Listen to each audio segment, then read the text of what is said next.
Well, hi. Hi, Jim. It's nice to see you. Hey, Christine, how are you? Oh, I am good. I'm good. Enjoying the sunshine. Um, Yes. I really appreciate your time talking to me today. We're going to make this nice and simple, but I'm so excited to have you here because I'm really looking to share as much information as I can with students about what their university experiences and college experiences might be like. And so today we're going to be talking about research in the liberal arts and how students can get research opportunities and what kinds of schools might help them do that. You want to introduce yourself a little bit?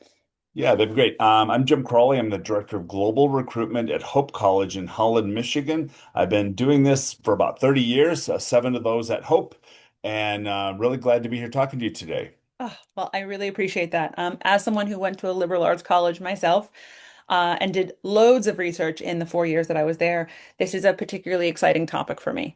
Um, so as you know, I've been working in Vietnam for 12 years, and I have spoken to families from many different cultures. But one of the things I think is a common misunderstanding for people who aren't from the US when they are looking at American colleges and universities is that when they hear the word research, they often are thinking about what we call research universities, right? They think of these large universities with huge labs and tons of funding and an entire building complex for engineering, etc.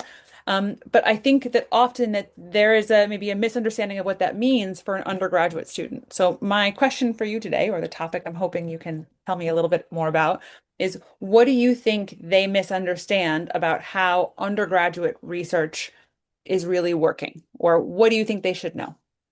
Yeah, I think the one of the big important things is when people see the word research institution, the publications, the rankings, whatever you're looking at, when they're talking about a research one, you don't often see the one on there, but a research institution, they're really talking about institutions that are doing heavy research at the graduate level, not the undergraduate level typically, but most often at the graduate level. So when institutions make those rankings, make those publications, it's because of that graduate level research. Those institutions hire really graduate students while they're pursuing their degree to do research and and to teach.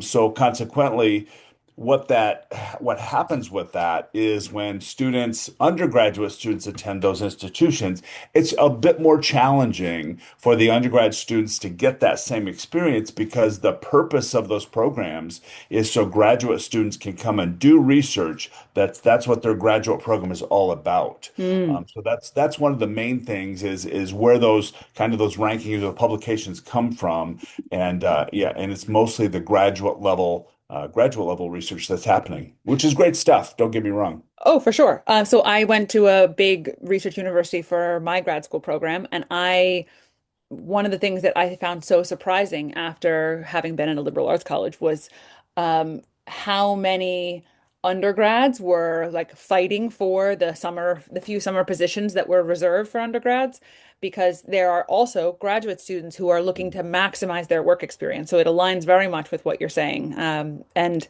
it can be quite competitive. Now, maybe the cool thing that goes with that is that if you're an undergraduate student who gets one of those roles, you do get to have maybe peers that are grad students, right? You get to network with people who are just a couple of years ahead of you, but the competition is definitely fierce. Yeah, Um, definitely much more challenging. yeah. So when you think about undergrads and their attempt to get access, what advice would you give them, or what do you think they should think about if they're trying to make sure that in their undergraduate experience, research is something that they're doing? Yeah. So I think what we tell students right away from the first days of orientation is that experiential learning, which research is a big part of that. Internships can be part of it as well. Study abroad can be part of that, but a big part of this research. We tell students, let your faculty members know right away that this is something you're interested in, and let them know what areas of research that you're hoping to do. And you may not know what areas. Maybe it's just I want to do biology research. So that specific area is going to come out Right. gradually over time. But as long as the faculty know that this is something that you're interested in, and frankly, for our faculty at Hope College, we assume every student wants to do this. Our job at Hope College, as with many private liberal arts schools, is to get you ready to leave Hope College. And by that, I mean we're trying to prepare you to build your resume so that you will have those kind of experiences that will allow you to get into a great graduate program and do that, continue to do the intensive research, but more specific, Right. and or get a job in a field in a very specific area because of some of the research that you've done in addition to your classroom education. Well, I think I do, especially since so many students are thinking about post-grad jobs. It sounds like the policy that you have and like that messaging is probably really like aligned with what Mhm. students are thinking about. Because even when I talk to them in high school, they're like, "What do I do if Mhm. I know I want to get a job? What majors do I do? What practice do I do? How do Mhm.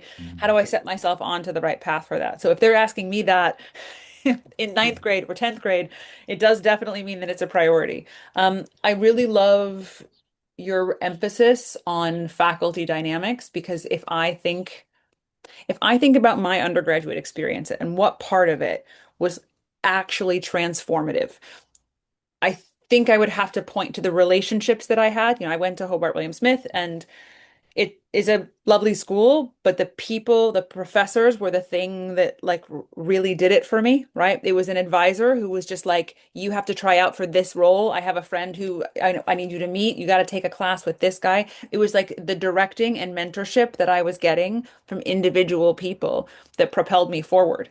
And part of that is because I had classes that were 25 people in my first year, right? The biggest class I've ever taken as an undergrad was I think 31, and like the professor apologized for how large it was. And I think those faculty relationships are definitely, if they are what you're saying is essential for like finding your specialization, then that is an argument for why LACs can be so helpful because they're going to know you in your first year. And Chrissy, you really hit it on the head in terms of some of the positive aspects that you or attributes that you just talked about in being the liberal arts experience. I think sometimes a misconception is what is liberal arts, and Mm. we don't need to go into that huge conversation, but suffice it to say, it's not what it used to be. First of all, it's into today's times. It's liberal arts and sciences, Mm. number one. Number two. It used to be more curriculum based. That's how it maybe was originally established way back when. But now everything you just talked about, that small class experience, that intensive work with faculty, the experiential learning opportunities, that is liberal arts. That's what we're talking about. We're talking about gaining that experience. We're talking about gaining the communication skills that are needed to be successful in almost any scenario and the ability to understand people. If you can understand people, you can communicate, and you know how to advocate for yourself, you're going to be successful. Yeah. And actually, even the kids who are interested in technology now, so much of what like the job market is telling them is that the people who have just, for instance, just comp sci degrees are maybe not quite as competitive in this new world order that we live in as people who have also taken some philosophy classes or who have taken some classes in a in subjects that we would have said were not necessarily aligned, that humanities and the social sciences can actually really inform so much about things in more complex jobs that are happening. Yeah. Yeah, Well, and what's interesting is over the course of time, some of the big universities, many of them have created their general education curriculum, which is right. part of every degree, almost every degree in the US, unless you're going to a very specialized art school or something. They won't necessarily have it, but everybody else will have this general education. And the big universities have really created their general education to be modeled after what the small colleges are doing. So, Mm. in a sense, you're going to be able to get somewhat of the same general classes at most schools. Yeah. However, it's where the differences come into play when you get into the more specifics of those classes and what the colleges are trying to emphasize in terms of your experiences within the Mm. classes and that experience with the faculty in terms of when they get to know you, they not only get to know your strengths, which is great because then they can let you know about opportunities that might line up with those strengths, but they also get to know where you need some help. Like, what are your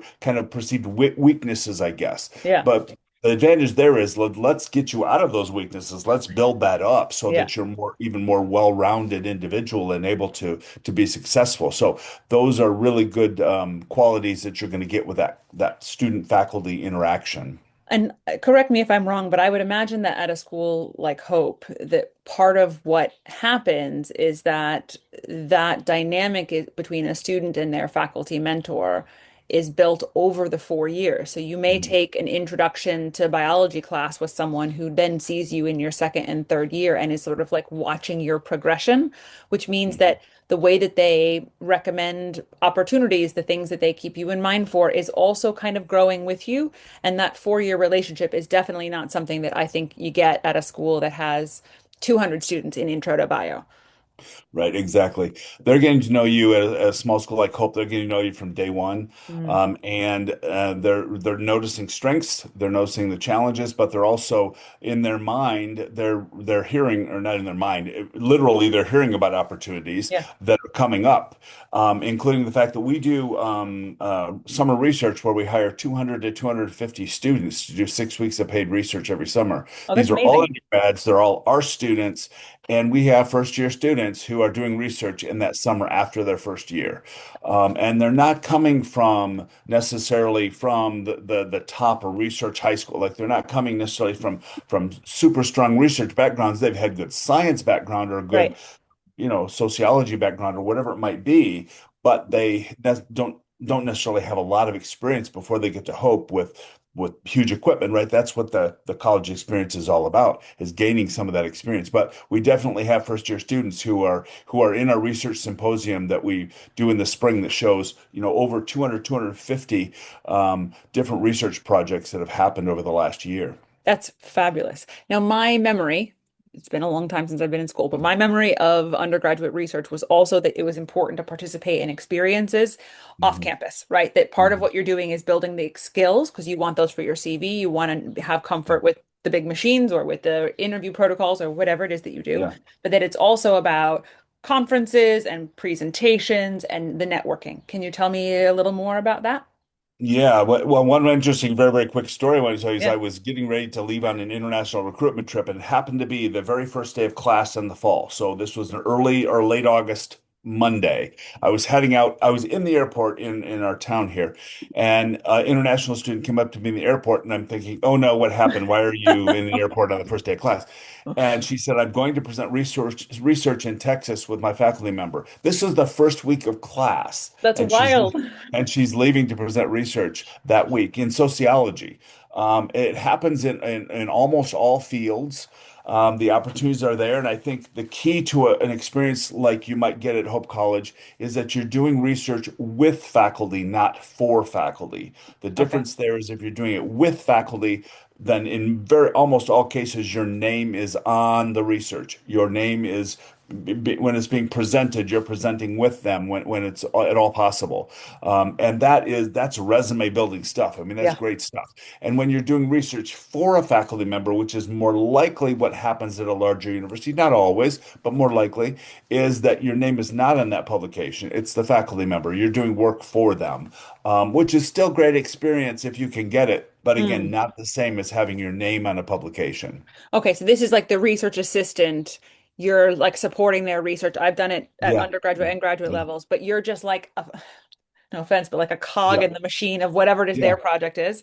And then there's one yeah. that you have some agency in the development of something. That's where you Right. are the one intellectually contributing to the research Yeah, itself. and your name's on it. Exactly. Right, which is obviously what the grad programs like to see when you're applying to those.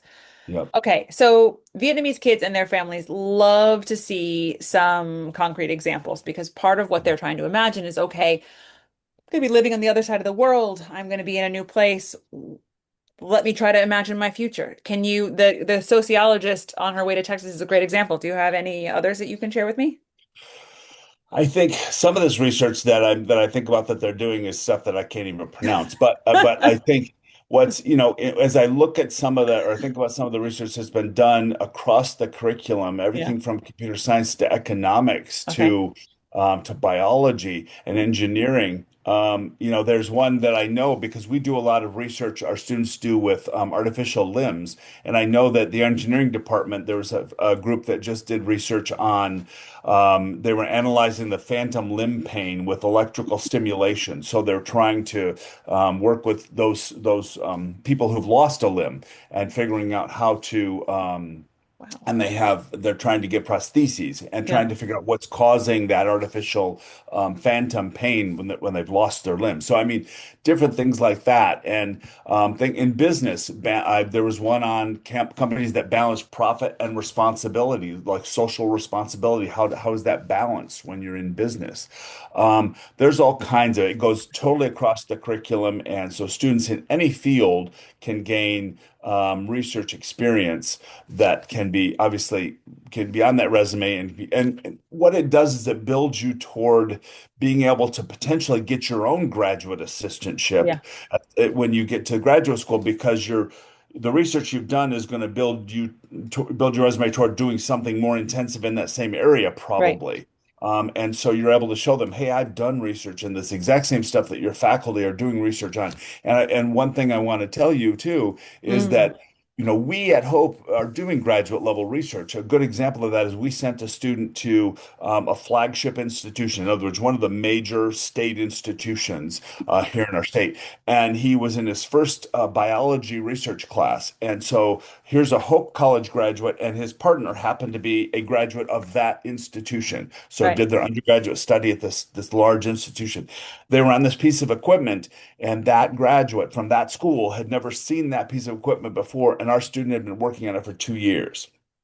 So again, you have the opportunity to get a head start and get Yeah. working on equipment that some students, even at the large universities, don't have access to.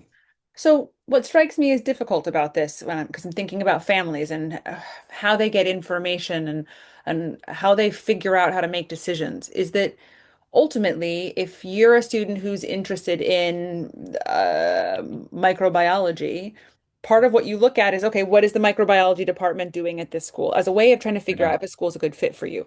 But Yeah. ultimately, what the microbiology department is doing is not indicative of what you will be doing as a biology student at that school. So, if a student is thinking about how to find schools that fit them and that are going to have this opportunity, what questions do you think that they should be either posing to the schools or what should they be looking for to understand research access? Because ultimately, that is what they want to know. And I think just looking at what the department is up to is kind of a mismatch. Yep, it can be because again, the department is going to get more intense into some, especially at big schools, into Yeah, some research that undergrads wouldn't necessarily get into. So, the bigger schools, I think that the best thing you can do is simply, ask the question first of admissions. Of course, I can almost tell you that in every case they're going to say, of course, research is available for undergraduate students, because that's not a lie. It is, right. but it's very limited and very competitive. And so I would ask for more detail. I would ask for Mm. detail about some samples of what some of the projects are that first year student or not first year, but That undergraduate undergrads have done. students have worked on. Yeah. And ask them if the undergraduate's name will be on the publication. Will they be presenting? Will they be listed as an author of the research? Mm. Those kind of things. Those are key because it's okay to say you've been involved in research. There's nothing wrong with that. But if you're a key author in research, that's even more impressive. Yeah. So it's first starting with the admissions department. If they're able to help you, great. If not, then ask if you can have a contact with the department themselves, with a faculty member to ask them more direct questions. Some schools will give you access to that, and some might not. And that should also be indicative to you to a certain degree as to how accessible those faculty are going to be if they're not willing to make that Gotcha. connection That's a for good you. point. Do Um, Hope professors generally feel yeah. comfortable being like access points? Definitely. We would not only hook you up with a faculty member to ask those questions, but we'd also let you contact directly with students who've done the research and be able to explain a little bit about what they did with the faculty member. But yeah, they answer questions very quickly, actually. They're very proud of their research. And so I think and about those opportunities. Hope is ranked right now. I'm not a real big one on the big, huge rankings because I Right. think schools are always the same top 50 schools are always going to be the top 50 schools just because of how the rankings work. But there's things like U.S. News does a top 64. I think that's the number of the top 60 for undergraduate research Yeah. schools in the U.S. Yeah. And we're number 22 in the nation. That's amazing. That we're above Cornell. which is a great school. And we're right in that ranking with Yale, Harvard, and the other and the Ivy League schools. So I mean, we're offering the same types of opportunities that you might get going to one of those schools. And I would again argue that because we're undergraduate only, and we're one of only a few schools on there that are undergraduate only, I would propose that more of our students are getting the experience than maybe at some of those schools. More because again, we're not competing with graduate students at Hope Yeah. College. So just in case there's someone watching this who isn't absolutely sure that undergraduate research is something that they should pursue, do you have any thoughts on like what benefits undergraduate research brings to a student or like what skills they're going to develop? I'm imagining someone who thinks it sounds awesome, but maybe is a little bit overwhelmed by Yeah. what it might entail and is like thinking about the pros and cons. So what are the pros as you see them? Well, the nice part about it is you don't have to do it right away, first of all. So students certainly come in with less experience depending on the school they've been to. There's some Right. phenomenal science high schools in Vietnam, and we've certainly seen some great students come from there. But there's also students who don't either they're not in that type of a high school or they just don't have access to the same level of classes. Right. So what we try to do is build that up so that students can make that discovery over the first year or two, whether research is something they want to add to their experience. Well, 94% of our students do experiential learning. So a Wow. large percentage of those are doing research, but some others are doing internships or study abroad or a combination thereof. Wow. But we want students to build up that desire to do it. So Mm, we at Hope we like to say we're invitational by nature. So yeah. we are inviting you to gain a lot of variety of experiences that will enhance your time at Hope College. But you need to take the step forward. Like we're going to open the door for you in Mm. many cases, but you need to walk through. Sometimes we give a little nudge if we need to, but it's, because some students, again, if you're not that confident, it's okay to not be confident. You're a high school student. Right.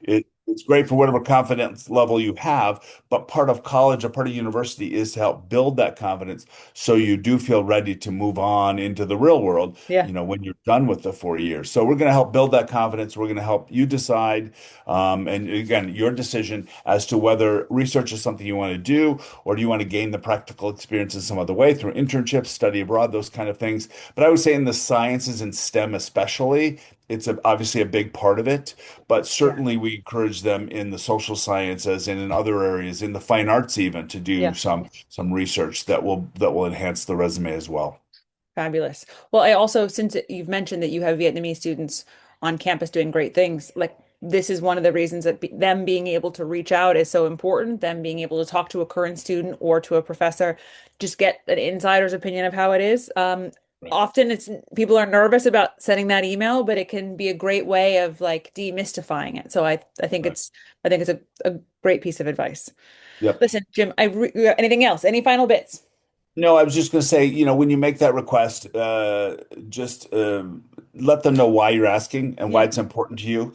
The more we know about you in the process of the recruitment and the application process, the more we can help you.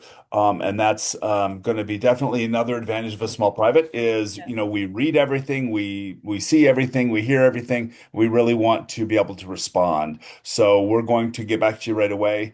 And we're going to try to make those connections that will be valuable to you. Oh, thank you so much. I wholeheartedly agree. And as someone who's had students, who's been talking to Vietnamese students who go to mostly very large high schools for a long time, I often cannot impress upon them enough how personal the dynamic is when you're at a small institution. So listen, I really appreciate your time. Thank you for spending July 3rd right in the middle of a holiday with me. And I really look forward to speaking to you again when you're back in Hanoi. Great. Thanks, Christina. Okay. Thanks, Thank you everybody. so much.